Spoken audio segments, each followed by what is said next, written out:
7 years na sila pero parang hindi daw magawang mag-propose ni Sir Gavin sa kanyang partner to think na stable naman financially. Pinag-uusapan tuloy ng mga tao ngayon na marami naman na nga atang red flag dun sa relationship kasi like katulad nun, 7 years na sila. 7 years na sila pero parang hindi daw magawang mag-propose ni Sir Gavin sa kanyang partner to think na stable naman financially. So bakit hindi pa rin?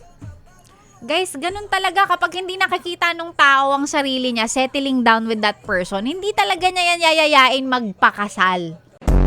Hindi, kahit gaano kayo katagal, kung hindi ka, di ba, kung hindi mo makita yung sarili mo with that person, hindi ka yayayain yan.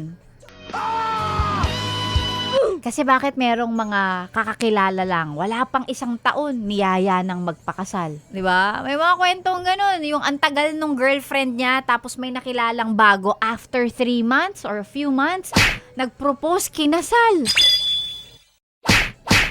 Pag hindi talaga niya nakikita ang sarili niya, nakasama ka sa habang buhay, di ka niya yayayaing magpakasal. Kahit pa, sobrang stable nyo na together. Aray ko.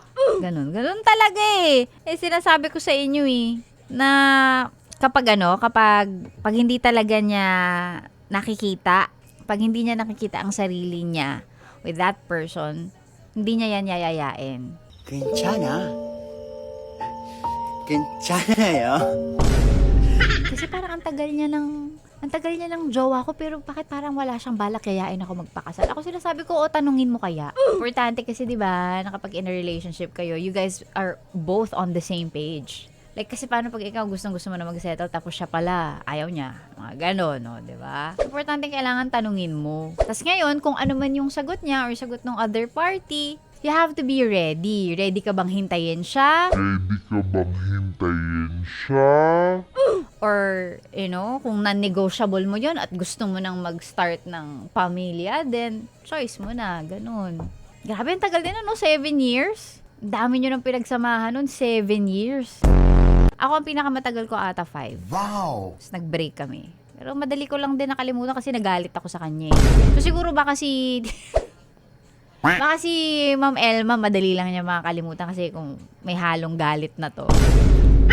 Kasi kung ako from the point of view from a person who's outside the relationship, parang nakakagalit eh. Parang nakakalimutan mo din yan. Minsan pagka may galit ka dun sa tao, mas madali siya kalimutan eh. I mean, based on experience, ha? Based on experience. Ganun yun eh. Pag kayo nagalit ka dun sa tao, mas madali eh. Inis ako sa'yo, bahala ka sa buhay mo, ganun.